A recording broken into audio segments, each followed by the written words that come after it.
नमस्कार दोस्तों, मैं जीत कुमार स्वागत करता हूं आप सभी का राउज आईएएस के डीएनएस हिंदी प्रोग्राम में।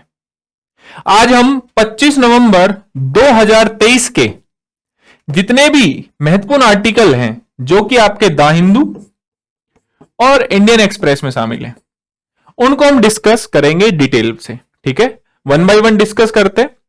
पहले देख लेते हैं कि कौन कौन से आर्टिकल हमें डिस्कस करने हैं। ठीक है, तो बेसिकली हमें 3 आर्टिकल आज डिस्कस करने। पहला आर्टिकल है कासगेवी थेरेपी से बारे में, कसगेवी थेरेपी के बारे में, जो कि आपको इंडियन एक्सप्रेस के पेज नंबर 9 पर देखने को मिल जाएगा। ठीक है, उसके बाद दूसरा है अभ्युदय सहकारी बैंक, जो कि आपको इंडियन एक्सप्रेस के पेज नंबर 17 पर देखने को मिल जाएगा। इसके बाद तीसरा जो आर्टिकल है वो है मैंग्रोव वन से संबंधित, जो आपके पेज नंबर 12 पर देखने को आपको मिलेगा। ठीक है, तो ये 3 आर्टिकल हमें डिस्कस करने हैं।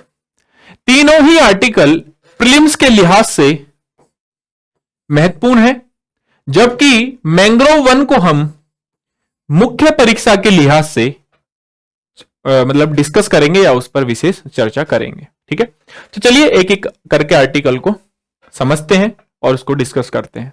देखिए, कोई भी न्यूज पढ़ने से पहले या कोई भी न्यूज आपने देखने से पहले, जो आर्टिकल आप देख रहे हैं, अगर आप उसका कंटेक्स्ट अगर पता लगा लेते हैं, संदर्भ अगर पता लगा लेते हैं, तो इससे क्या होता है कि चीजें क्लियर हो जाती है कि आप इसको कनेक्ट किससे कर सकते हैं, ये आपके काम का आर्टिकल है या नहीं है। तो ऐसा ही एक काम का आर्टिकल आया है आपके लिए, जो कि है gene editing offer hope for sickle cell disorder patients, more research is needed to make it affordable. ठीक है, तो जीन एडिटिंग टेक्नोलॉजी या फिर स्किल सेल एनीमिया या स्किल सेल डिसऑर्डर से संबंधित एक थेरेपी बहुत ज्यादा न्यूज में आई है, जो कि आने वाले प्रीलिम्स में बहुत ज्यादा संभावना है कि आपसे पूछ ली जाए। तो स्किल सेल एनीमिया से रिलेटेड एक थेरेपी है, कासगेवी करके एक थेरेपी है। ठीक है, जिसका यूज किया जाता है स्किल सेल एनीमिया को ठीक करने के लिए by the using of gene editing tool. तो यहां पर साफ साफ इसके बारे में बताया हुआ है, स्किल सेल डिसीज होती क्या है उसके बारे में बताया हुआ है। फिर बताया हुआ है कि एक जो कासगेवी जो है थेरेपी है वो किस तरीके से काम करेगी, और क्रिस्पर Cas9 के बारे में मैं आपको बताऊंगा। ठीक है, तो पहले तो आप ये समझो कि ये जो स्किल सेल एनीमिया है, ठीक है, या जो स्किल सेल डिसऑर्डर है, ये है क्या। आपको ये भी तो पता होना चाहिए ना कि पहले बीमारी क्या है वो पता हो, फिर हम इस थेरेपी की बात करेंगे और फिर क्रिस्पर Cas9 टेक्नोलॉजी की बात करेंगे। देखिए, अगर हम बात करते हैं नॉर्मल ब्लड सेल की, तो नॉर्मल जो रेड ब्लड सेल होते हैं या लाल रक्त वाहिकाएं जो हमारी होती हैं, लाल रक्त जो वाहिकाएं जो हमारी होती हैं, उनमें क्या होता है कि एक हीमोग्लोबिन उनमें उनके अंतर्गत होता है, उनमें पाया जाता है, जो कि क्या करता है कि ऑक्सीजन को शरीर के एक हिस्से से लेकर दूसरे हिस्से में पहुंचाता है। ठीक है, यह काम है हीमोग्लोबिन का। स्किल सेल एनीमिया जो डिसीज है, उसमें क्या होता है कि जो आपके हीमोग्लोबिन के जो सेल हैं या रेड ब्लड सेल में जो हीमोग्लोबिन है, वो क्या हो जाता है, कमजोर हो जाता है, कमजोर हो जाता है और क्रेसेंट शेप का हो जाता है, जिससे वो एक जगह से दूसरी जगह पर, शरीर के एक हिस्से से दूसरे हिस्से में ऑक्सीजन ले जाने में असमर्थ होता, और इससे बहुत सारी समस्याएं पेशेंट को, रोगी को होती हैं। ठीक है, तो यह है sickle cell anaemia disease. I hope आपको समझ में आई होगी। और साफ साफ देखो यहां पर लिखा भी हुआ है, in sickle cell disease the oxygen carrying protein red blood cell haemoglobin is compromised. Red blood cell with normal haemoglobin are disc shape and flexible. तो नॉर्मल में डिस्क शेप का होता है, जैसे आपको ये दिख रहा होगा।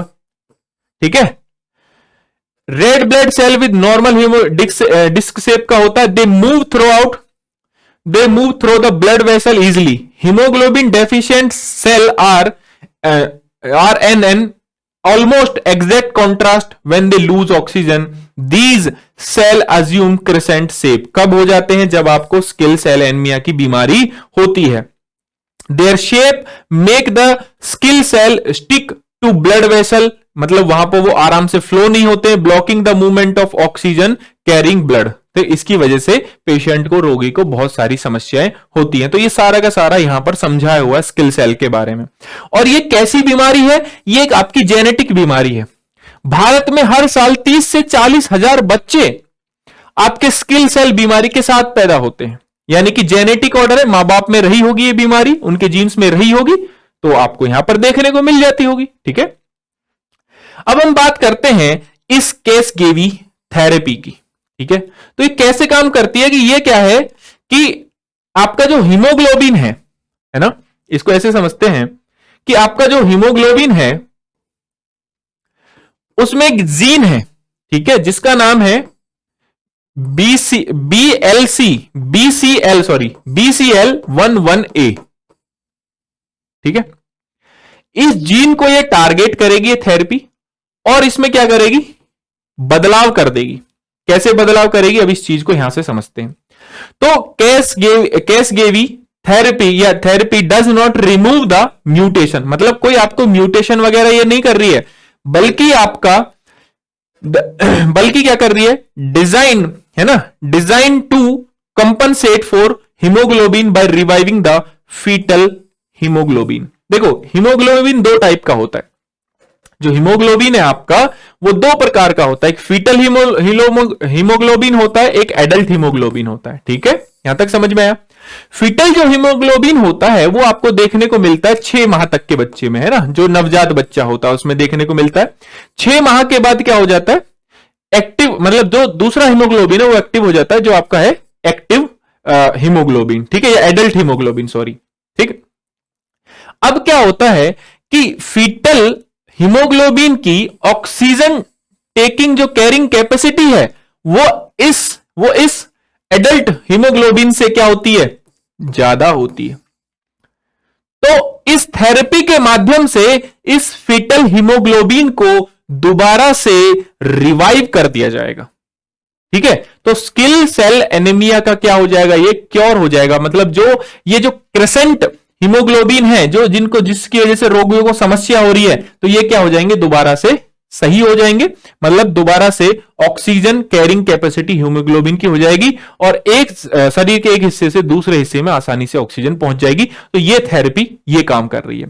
तीसरा जो पॉइंट हमें यहां पर समझना है वो है आपका क्रिस्पर Cas9 के बारे में। तो देखो, समझ लीजिए, जो क्रिस्पर होता है, क्रिस्पर के अंतर्गत क्या होता है? क्रिस्पर दो टाइप के जीव होते हैं। ठीक है, एक होता है प्रोकैरियोटिक, एक होता है यूकैरियोटिक। ठीक है, यूकैरियोटिक यानी कि मानव, प्रोकैरियोटिक यानी कि जैसे बैक्टीरिया। तो क्रिस्पर जो है प्रोकैरियोटिक टाइप के जीवों में मिलता है। और उसमें क्या होता है? उसमें बेसिकली क्रिस्पर जीन अनुक्रम होता है जो कि इंफॉर्मेशन को गैदर करता है। मान लीजिए कोई जीव है, उस जीव में मान लीजिए कोई हानिकारक चीज आने वाली है जो उसको बीमार करेगी, तो उसके लिए क्रिस्पर उस इंफॉर्मेशन को अपने पास रखेगा। Cas9 एक प्रोटीन एंजाइम है जो कि एक गाइड के रूप में काम करता है, और जो भी बीमारी करने वाली जो भी चीजें हैं, जो भी उस जीव में शामिल हैं, उनको क्या कर देता है? खत्म कर देता है, नष्ट कर देता है। तो क्रिस्पर क्या करेगा? इंफॉर्मेशन को गैदर करेगा, और Cas9 क्या करेगा? एक्ट लाइक अ सीजर काम करेगा। ठीक है, और गाइड की तरह भी काम करेगा। ठीक है, तो क्रिस्पर Cas9 जीन टेक्नोलॉजी के माध्यम से हम किन बीमारियों को ठीक कर सकते हैं? जो कि अनुवांशिक बीमारियां हैं, जैसे कि अभी स्किल सेल एनीमिया की जो भी अपडेट आया है, जो कैसगेवी थेरेपी है, उसके माध्यम से स्किल सेल एनीमिया बीमारी को ठीक किया जा सकता है। और यहां पे साफ साफ लिखा है कि UK become the first country to approve the use of Casgevy. ठीक है, पहला। और कौन सी कंपनी है? वर्टेक्स वो कंपनी है जो कैसगेवी को बनाएगी। इसके अलावा एक महत्वपूर्ण चीज और इस आर्टिकल में शामिल है, कौन सी है? चलिए बताता हूं कि यूनियन बजट 2023 में introduce the national sickle cell anaemia programme. ठीक है, स्किल सेल प्रोग्राम, जहां पर यह टारगेट रखा गया कि 2047 तक स्किल सेल एनीमिया को या स्किल सेल डिसीज को, बीमारी को हम क्या कर देंगे? एलिमिनेट कर देंगे। तो इसके बारे में भी आपको पता होना चाहिए। तो 3 से 4 चीजें हमने यहां पर सीख ली है। कौन कौन सी? पहला तो कैसगेवी के बारे में सीखा है, दूसरा क्रिस्पर टेक्नोलॉजी के बारे में, फिर गवर्नमेंट का इस पर क्या रोल है, और इसके अलावा कि भाई ये जो है जीन टेक्नोलॉजी ये किस तरीके से काम करती है, या फिर स्किल सेल एनीमिया है वो कौन सी बीमारी है। ठीक है, अनुवांशिक बीमारी है, मां बाप में होती है तो ट्रांसफर हो जाती है, बच्चे को भी ट्रांसफर हो जाती है, और 30 से 40 हजार बच्चे हमेशा लगभग आपके स्किल सेल एनीमिया से पैदा होते हैं भारत में। ये जो टेक्नोलॉजी है इंपॉर्टेंट क्यों है, क्योंकि स्टेम टेक्नोलॉजी पे ऑलरेडी यूपीएससी क्वेश्चन पूछ चुका है। ठीक है, 2017 में यूपीएससी ने क्वेश्चन पूछा हुआ है ऑलरेडी। ठीक है, तो आप इसका आंसर दे सकते हैं कमेंट बॉक्स में। तो स्किल सेल एनीमिया के बारे में वही अनुवांशिक बीमारी है, हीमोग्लोबिन जो वाहक है वो क्षतिग्रस्त हो जाते हैं, 30 से 40 हजार बच्चे जो हैं एनीमिया की स्किल सेल एनीमिया की बीमारी के साथ ही पैदा होते हैं। ठीक है, तो चलिए एक अभ्यास प्रश्न मैं आपको दिए देता हूं, अभ्यास प्रश्न, और इसका उत्तर कहां पर देना है आपको, अगेन कमेंट बॉक्स में। तो अभ्यास प्रश्न क्या है कि कभी कभी समाचारों में दिखने वाला शब्द कैसगेवी किससे संबंधित है ना, ऐसा बोला जाता है ना। देखो आपको बहुत सारे क्वेश्चन मिलेंगे जो ABCD वाले ऑप्शन वाले मिलेंगे कि जैसे Casgevy sometime seen in the news है ना, तो किससे रिलेटेड है, तो आपको ABCD आंसर दिया हुआ है कि स्किल सेल एनीमिया से, कैंसर के इलाज से, HIV के इलाज से, डायबिटीज के इलाज से।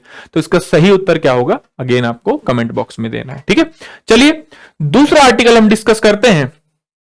दूसरे आर्टिकल का कंटेक्स्ट या संदर्भ जो है पहले वो समझ लेते हैं कि आरबीआई ने क्या करा है, सप्रेस्ड,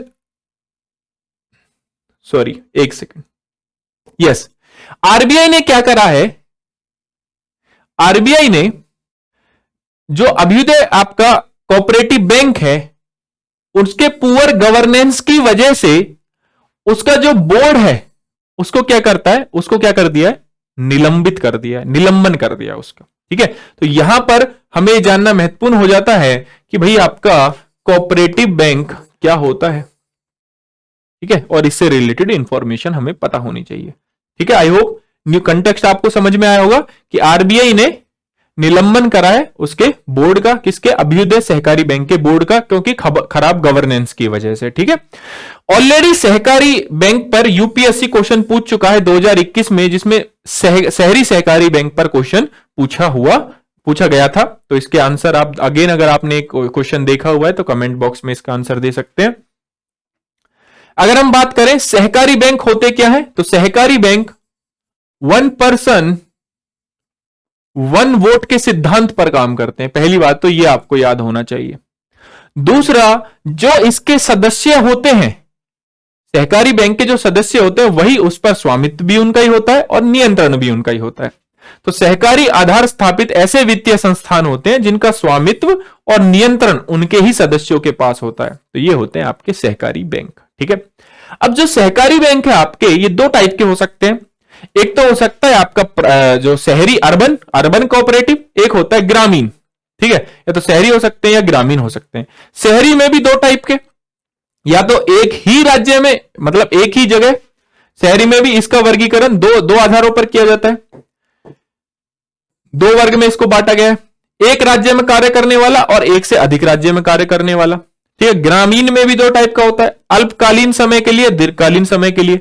आपने अपने गांव में जो ग्रामीण विकास बैंक देखा है कभी, वो जो ग्रामीण विकास बैंक है वो एक आपका जो है ग्रामीण विकास बैंक क्या है, आपका उदाहरण है किसका, सहकारी बैंक का।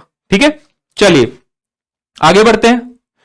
फिर उसके बाद पंजीकरण, तो जो पंजीकरण जैसे कैसे होता है कि जो सहकारी बैंक होता है अगर वो एक स्टेट में ऑपरेट कर रहा है तो जो रजिस्ट्रेशन है, तो जो वो अधिनियम है, जो पंजीकरण है, या किस अधिनियम के तहत पंजीकृत होगा, तो वहां का जो राज्य का जो कानून होगा उसके अधिनियम के तहत ही पंजीकृत होगा।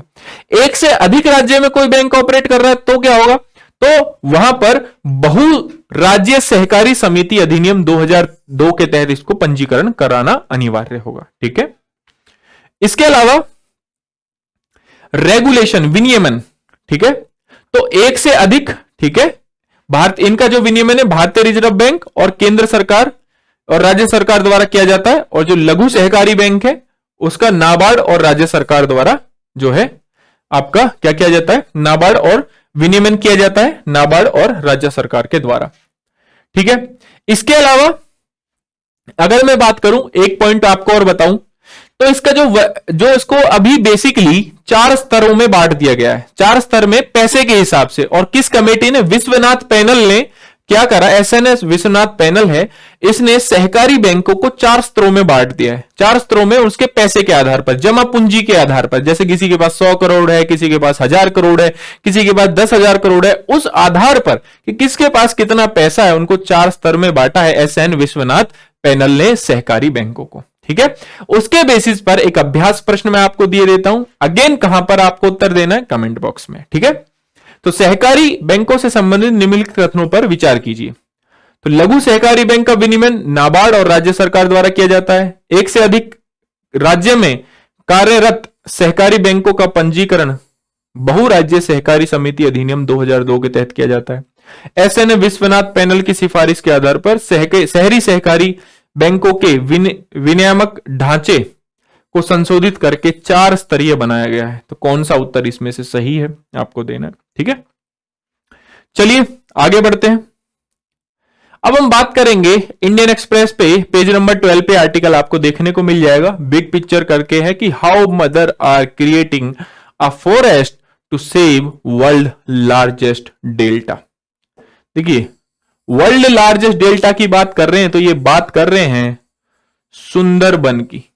किसकी बात कर रहे हैं, सुंदरबन की। सुंदरबन फेमस किसके लिए है, मतलब गंगा और ब्रह्मपुत्र से बना हुआ डेल्टा है, जिसका कुछ भाग भारत में, कुछ भाग आपका बांग्लादेश में भी आता है। ठीक है, अब ये सुंदरबन बहुत फेमस है टाइगर रिजर्व के लिए या सुंदरबन टाइगर के लिए। ठीक है, तो ये जो डेल्टा है इसके रिजर्व की बात की गई है। तो जो आर्टिकल है उसका संदर्भ ही किससे रिलेटेड है, मैंग्रोव वन से रिलेटेड है। देखिए, COP 28 होने जा रही है जल्दी, तो COP 28 होने जा रही है, तो यहां पर जिस आर्टिकल में जो सारा का सारा, अगर इस आर्टिकल का निचोड़ निकालें तो हमें यह देखने को मिलता है, ये बात करता है कि इंपोर्टेंस क्या है मैंग्रोव्स की, मैंग्रोव्स की इंपोर्टेंस क्या है, क्लाइमेट चेंज में मैंग्रोव कैसे अपना रोल निभा सकते हैं। कुछ पहले शामिल थी, जो कि कुछ अंतरराष्ट्रीय पहले शामिल हैं जो संरक्षण की बात करती है मैंग्रोव की, उनकी आर्टिकल बात करता है।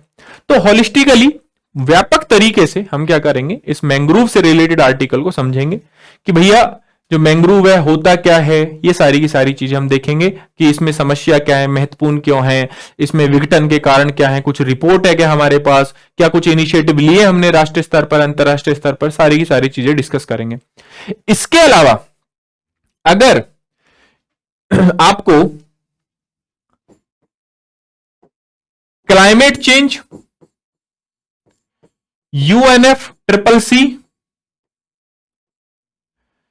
Mitigation, adaptation, loss and damage या लॉस एंड डैमेज फंड, इनके बारे में अगर जानना है तो आप क्या कर सकते हैं, राउज जो DNS हिंदी चैनल है उस पर जाइए और 9 तारीख यानी कि 9 नवंबर का जो आपका DNS था उस पर जाकर आप दोबारा से वीडियो देख सकते हैं। तो वहां से आपका क्लाइमेट चेंज का जो कॉन्सेप्ट है वो दोबारा से क्लियर हो जाएगा। चलिए बात करते हैं मैंग्रोव्स की।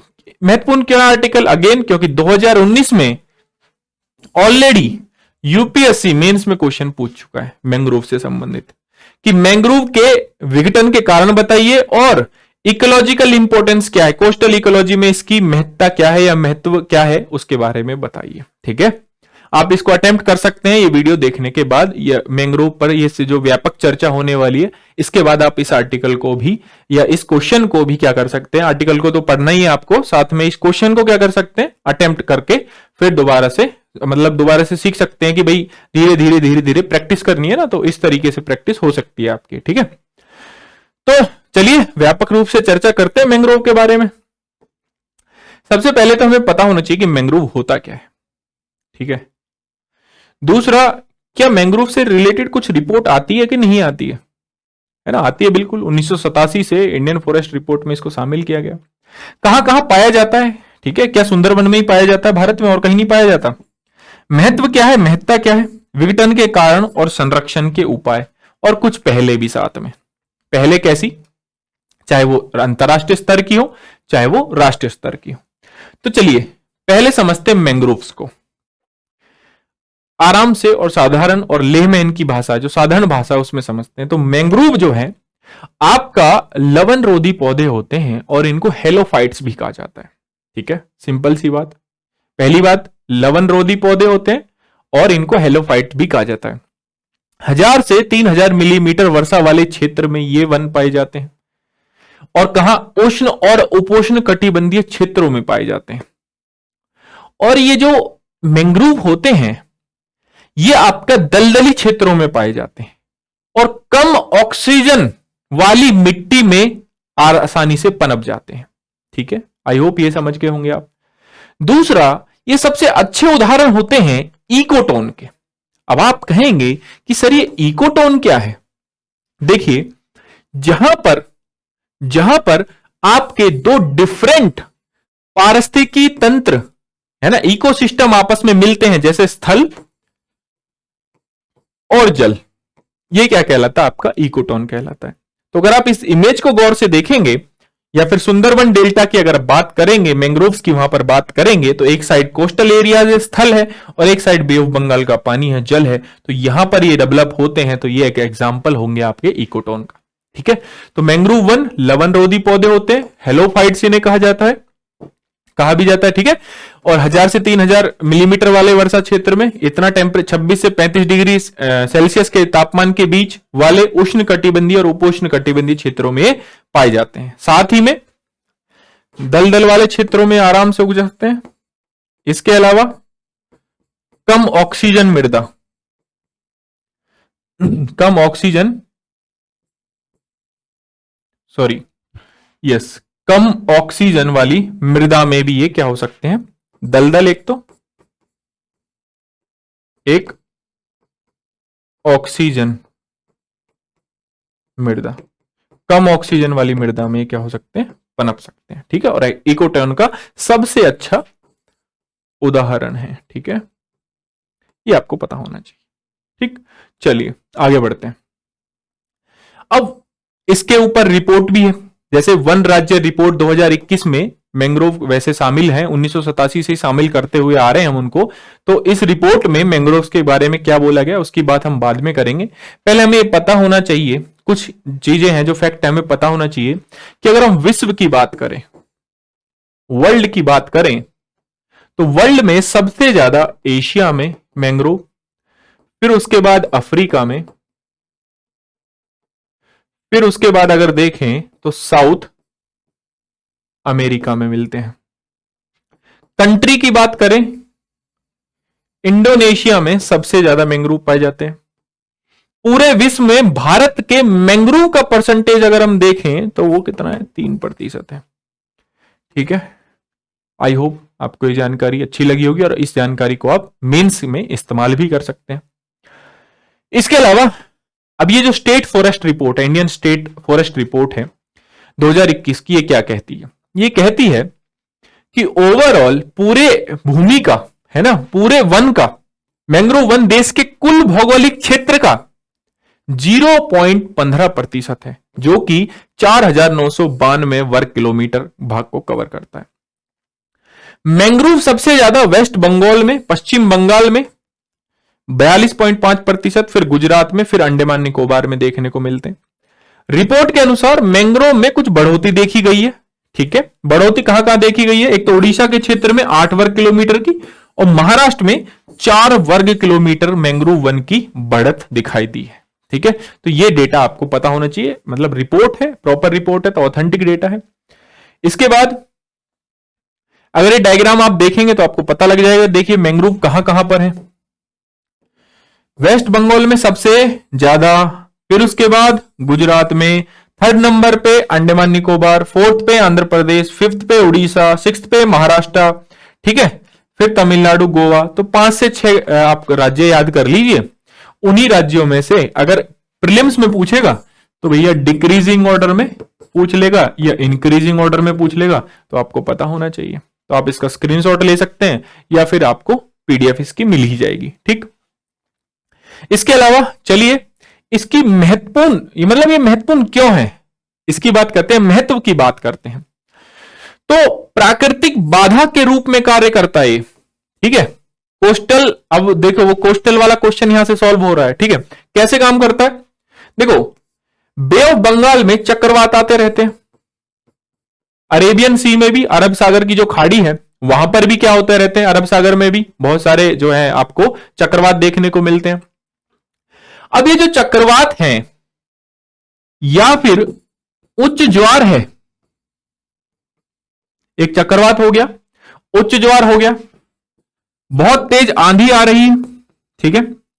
तो और इसके अलावा कोई भी जो मतलब उसके अलावा सुनामी, तो ये क्या करता है कि ये मैंग्रोव जो है act like a natural barrier, प्राकृतिक बाधा के रूप में कार्य करता है। मतलब कि कोस्ट पर आने क्यों इसके प्रभाव से, चक्रवात, सुनामी, उच्च ज्वार, आंधी, इनके प्रभाव से जो कोस्ट है आपका, कोस्टल लैंड है जो आपका, उससे बचाता है। तो आपका जो मैंग्रोव है वो act like a natural barrier. दूसरा, पर्यावास प्रदाता के रूप में कार्य करता है। कैसे करता है भाई, अगर आप सुंदरबन डेल्टा को जानते हैं तो सुंदरबन डेल्टा के अंदर ये मैंग्रोव्स हैं।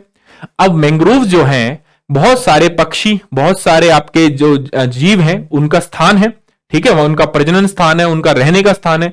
Royal Bengal tiger, Sundarban tiger है ना। तो आपको यहां पर बहुत सारे जीवों का जो प्रवास है वो देखने को मिलेगा। आर्टिकल में भी मेंशन है कि कार्बन भंडारण नॉर्मल वन के मुकाबले 10 गुना ज्यादा है, 10 गुना ज्यादा है किसके अंदर, मैंग्रोव्स के अंदर, ठीक है। ये क्योंकि और मैंग्रोव्स क्या करते हैं, सीधा एटमॉस्फेयर से ऑक्सीजन लेते हैं, तो यहां पर संभावनाएं ज्यादा है, और सीधा क्या करते हैं, मृदा में स्टोर कर देते हैं कार्बन को कई कई हजार साल तक। लेकिन अगर इनका डिफोरेस्टेशन हुआ, कटाव बहुत ज्यादा हुआ, ये पेड़ काटे गए, तो दोबारा से ये जो कार्बन डाइऑक्साइड फिर दोबारा से उसमें एटमॉस्फेयर में या वायुमंडल में जा सकती है, जो कि क्लाइमेट चेंज के लिए फिर से खतरा पैदा कर सकती है। तो हमें ज्यादा से ज्यादा क्या करनी चाहिए, मैंग्रोव्स लगाने चाहिए। उसके लिए कुछ पहले हैं, उनकी बातें हम आगे करेंगे। इसके अलावा अगर आप देखेंगे कि यहां पर धीरे धीरे आपको पता है कि क्लाइमेट चेंज हो रहा है, जलवायु परिवर्तन के कारण समुद्र का जो जल स्तर है वो बढ़ रहा है। अगर मैंग्रोव्स नहीं लगाते हैं तो कोस्टल एरियाज में जितनी भी ये मानव बस्तियां हैं, तो ये इनका जो जीवन है वो खतरे में आ जाएगा। मतलब जो इंफ्रास्ट्रक्चर इन्होंने बनाया वो या तो चक्रवात से ढह जाएगा, या फिर जल स्तर बनेगा तो ये डूबेगा, तो ये मानव बस्तियों के लिए खतरा ही हो जाएगा। अगर हम मैंग्रोव्स लगा देते हैं तो ये फिर से क्या करता है, देखो प्राकृतिक बाधा के रूप में कार्य करता है। तो और यहां पर क्या करेगा कि जो सीधा जो सी लेवल जो है यहां पर अफेक्ट कर रहा था कोस्टल एरियाज को, अब देखिए वो वहां पर उसका जल स्तर को कैसा कर दिया, इसने कम कर दिया कि नहीं कर दिया। तो ये प्राकृतिक बाधा के रूप में फिर से क्या कर रहा है, मानव बस्तियों की सुरक्षा भी कर रहा है, जो भी बस्तियां कोस्टल एरिया में रह रही हैं, ठीक है। इसके अलावा स्थानिक समुदाय को आजीविका का स्रोत भी देता है। लकड़ी है, ईंधन है, मछली है, चारा है, उसका अच्छा स्रोत है, तो वहां से वो कमा सकते हैं और अपनी जीवन जो है वो आसानी से चला सकते हैं। इसके अलावा औषधि प्रयोजन, बहुत सारे फल हैं, फूल हैं, या फिर बहुत सारी फलियां ऐसी हैं जिसका औषधि प्रयोजन है। मृदा अपरदन से संरक्षण, ठीक है, मृदा अपरदन से संरक्षण। अब जो इनकी जड़ें हैं वो जाल की तरह बुनी हुई होती हैं, जड़ों के बाद ही पेड़ खड़ा होता है बेसिकली आपका। तो यहां पर क्या करता है, मृदा को अपने अंदर फंसा लेता है, तो इससे क्या होता है, सेडिमेंटेशन जो है वो फंसी रहती है उनकी जड़ों में ही, मतलब वहां पर मृदा का अपरदन नहीं होता। तो मृदा संरक्षण में काम आता है, ठीक है। और साथ ही में पर्यटन तो यहां पर देखने को आपको मिलता ही है, जैसे केरला का जो बैकवाटर है ना, जैसे मैंग्रोव के पीछे जो बैकवाटर है वहां पर आपको बोटिंग देखने को मिल जाएगी। इसके अलावा मैंग्रोव की कुछ विशेषताएं भी हैं, उनको भी मैं बता देता हूं, ताकि होलिस्टिकली ये जो लेक्चर है वो पूरे तरीके से मैंग्रोव को कवर कर ले। विशेषताएं हालांकि आपने पढ़ी होंगी, जो आपका फाउंडेशन कोर्स है उसमें पढ़ी होंगी, लेकिन फिर भी आप समझ लीजिए। एक तो होता है वीवी पैरिटी विधि, ठीक है। एक होता है न्यू मेटोफोर्स, न्यू मेटोफोर्स, ये दो चीज आपको समझनी है, ठीक है। देखो वीवी पैरिटी में क्या होता है, वीवी पैरिटी में मैंग्रोव के केस में जो बीज होते हैं उनका जो अंकुरन होता है, जर्मिनेशन जो होता है, वो पौधे पर ही हो जाता है, उसके बाद वो नीचे गिरते हैं। क्योंकि अगर वो अंकुरित होने से पहले नीचे गिरे तो खत्म हो जाएंगे, क्योंकि नीचे क्या है, खारा पानी है, सैलाइन वाटर है। न्यू मेटाफोर्स में क्या होता है कि जो जड़ें हैं इसकी, जो मेन जो पौधा है उसकी जड़ें बहुत ज्यादा फैली हुई होती हैं मैंग्रोव्स की। अब ये जड़ें क्या करती हैं, बाहर निकलती हैं, और बाहर निकल कर क्या करती हैं, सीधा ऑक्सीजन कहां से लेती हैं, सीधा ऑक्सीजन कहां से लेती हैं, आपका एटमॉस्फेयर से, वायुमंडल से। तो ये क्या है, ये जो कॉन्सेप्ट है वो क्या है, आपका न्यू मेटाफोर्स। इसके अलावा क्लाइमेट चेंज में और क्या रोल है इसका, क्योंकि ये 10 गुना ज्यादा क्या करता है, ग्रीन हाउस गैस या कार्बन डाइऑक्साइड क्या है, ग्रीन हाउस गैस ही तो है, उसका एब्जॉर्प्शन ज्यादा करता है किसी और के मुकाबले में। जैसे अगर हम मैंग्रोव को देखें तो मैंग्रोव 1 से 2% ही है पूरे, अगर वर्ल्ड में काउंट किए जाएं तो, लेकिन इसका जो कार्बन भंडारण है वो 12% है, और कार्बन भंडारण में भी ब्लू कार्बन भंडारण, मतलब जो कि पानी या जो है समुद्र के नीचे जो कार्बन भंडारण होता है उसको ब्लू कार्बन भंडारण कह देते हैं। तो 10 से 12%, देखिए परसेंटेज कम होने के बाद भी कितना ज्यादा कार्बन भंडारण, मतलब कि क्लाइमेट चेंज में, ग्रीन हाउस गैस में, मतलब कार्बन कैप्चरिंग में इसका बहुत बड़ा रोल हो सकता है, इसका बहुत बड़ा रोल हो सकता है। ठीक है, चलिए इसके अलावा मृदा अपर्दन से संरक्षण करता है, पर्यटन से, औषधि होगी, और आपके आजीविका। अब इसके कुछ विघटन के कारण भी हैं, जैसे देखिए शहरीकरण बहुत ज्यादा हो रहा है, तटीय विकास बहुत ज्यादा हो रहा है, एग्रीकल्चर के लिए एरिया को क्या कर रहा है, साफ किया जा रहा है। तो इसके लिए क्या चाहिए, भूमि चाहिए ना आपको खाली, तो खाली भूमि जब चाहिए, शहरीकरण हो रहा है जहां पर मानव बस्तियां बसाई जा रही हैं, तो इसकी वजह से आपके जो मैंग्रोव हैं वो धीरे धीरे कम हो रहे हैं। तो एक रिपोर्ट से हमें मिलता है कि 40% जो पहले मैंग्रोव थे उसमें 1987 से लेकर अब तक 40% मैंग्रोव्स का विघटन हो चुका है। ठीक है, और एक सबसे अच्छा उदाहरण अगर आप देखो दें तो एक मुंबई है, एक गोवा है। ठीक है, अत्यधिक मछली पकड़ना, प्रदूषण, ठीक है, पर्यटन प्रदूषण जो होता है, समुद्र स्तर का बढ़ना, जब वो वहां पर जब वो मैंग्रोव है ही नहीं तो समुद्र का स्तर बढ़ेगा तो कोस्टल एरिया को अगेन इफेक्ट करेगा, मृदा प्रदूषण भी करेगा, और जो कटाव है एरिया का जो इसने इकट्ठा किया था बेसिकली, वो कटाव भी फिर से होगा। तो ये सारे के सारे कारण बनेंगे, विघटन के बाद ये होने वाले प्रभाव भी हैं। ठीक है, सीवेज अपशिष्ट को हम सीधे क्या करते हैं, निर्वहन कर देते हैं नदियों में, वो एंड में कहा जाता है, एंड में आपका मैंग्रोव के पास जैसे गया, डेल्टा के पास गया, तो वहां पर वो फिर से समस्या कर रहा है। ठीक है, फिर से ये विघटन का कारण बनता है।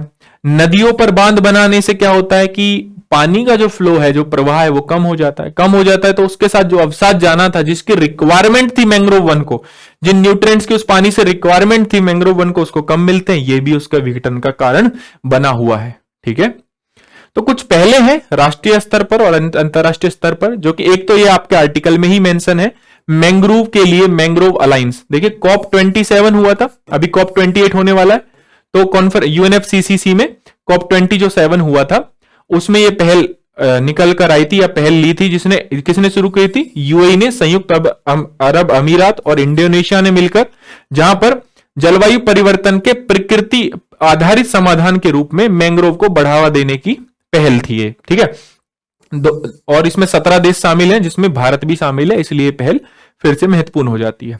दूसरा, पश्चिम बंगाल जो है, पश्चिम बंगाल की सरकार ने मनरेगा के तहत 5 करोड़ से अधिक मैंग्रोव को रोपण की बात हुई है, जो अगेन फिर से मैंग्रोव के संरक्षण और उसके उपाय, मतलब जो बढ़ाने में उसको मदद करेंगे। तो अगेन से एक अच्छी पहल है। तटरेखा आवास और मूर्त आय देने के लिए मैंग्रोव पहल। निष्ठी में क्या है, बेसिकली प्लांटेशन टेक्निक क्या है, इसके कंजर्वेशन के उपाय क्या है, प्रबंधन कैसे इसका अच्छा हो सकता है। साथ ही में प्रबंधन के अलावा इसमें ऐसे संभावित क्षेत्रों को खोजना है जहां पर मैंग्रोव्स को और उगाया जा सकता है। तो ऐसे 540 स्क्वायर किलोमीटर जो एरिया है, 11 राज्य, लगभग 2 यूनियन टेरिटरीज में ऐसा मिला है जहां पर और मैंग्रोव्स को बढ़ाया जा सकता है। भविष्य के लिए मैंग्रोव पहल, तो मैंग्रोव फॉर फ्यूचर कहते हैं इसको। इसमें क्या होता है कि जो आपके कोस्टल एरियाज हैं, ठीक है, वहां पर ज्यादा से ज्यादा निवेश, ठीक है, उनके संरक्षण के लिए, तटीय पारिस्थितिक तंत्र के संरक्षण हेतु निवेश के लिए ली गई पहल है मैंग्रोव फॉर फॉरेस्ट। इसके अलावा और क्या क्या उपाय हो सकते हैं जिससे मैंग्रोव वन को बढ़ावा दिया जा सकता है? तो मैंग्रोव वनों का पुनर्जनन, जहां इसका क्षरण हुआ, इरोजन हुआ है, दोबारा से सर्वोत्तम प्रथाओं को साझा करना कि भैया यहां पर ये टेक्निक है जिससे मैंग्रोव ज्यादा अच्छे से उग सकते हैं। मौजूदा मैंग्रोव का संरक्षण करो, एटलीस्ट नदियों के पानी में फिर से जो प्रवाह है, जो प्राकृतिक प्रवाह है पानी का नदी के पानी का, उसको बनाए रखो। तो इससे क्या होगा, जो सेडिमेंटेशन न्यूट्रिएंट जो चाहिए होंगे मैंग्रोव को, वो वहां से वो लेगा और फिर से क्या होगा, डेवलप होगा। तटीय विनियमन क्षेत्र, कोस्टल रेगुलेशन जो जोन है, उसमें जो उसके लिए जो नियम बनाए गए हैं, ठीक है, उन नियमों को अच्छे से उनका क्रियान्वयन करना। ठीक है, तो अगर ये सारी की सारी चीजें हम क्यूमुलेटिव तरीके से करेंगे और वो सारी की सारी पहले जो राष्ट्रीय और अंतरराष्ट्रीय स्तर पर चलाई जा रही हैं, तब जाके हमारे मैंग्रोव का संरक्षण होगा।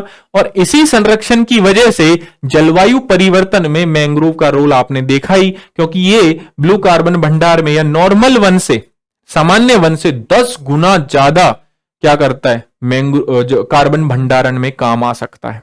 ठीक है, और इसके अलावा मेडिसिनल प्रॉपर्टी, पारिस्थितिकी तंत्र, इकोटोन, इसका तो ये एग्जांपल है ही। ठीक है, तो आई होप आपको मैंग्रोव से संबंधित ये आर्टिकल अच्छे से समझ में आया होगा। तो राउस आईएएस के डीएनएस हिंदी प्रोग्राम में दोस्तों आज के लिए इतना ही। मिलते हैं अगले लेक्चर में। धन्यवाद।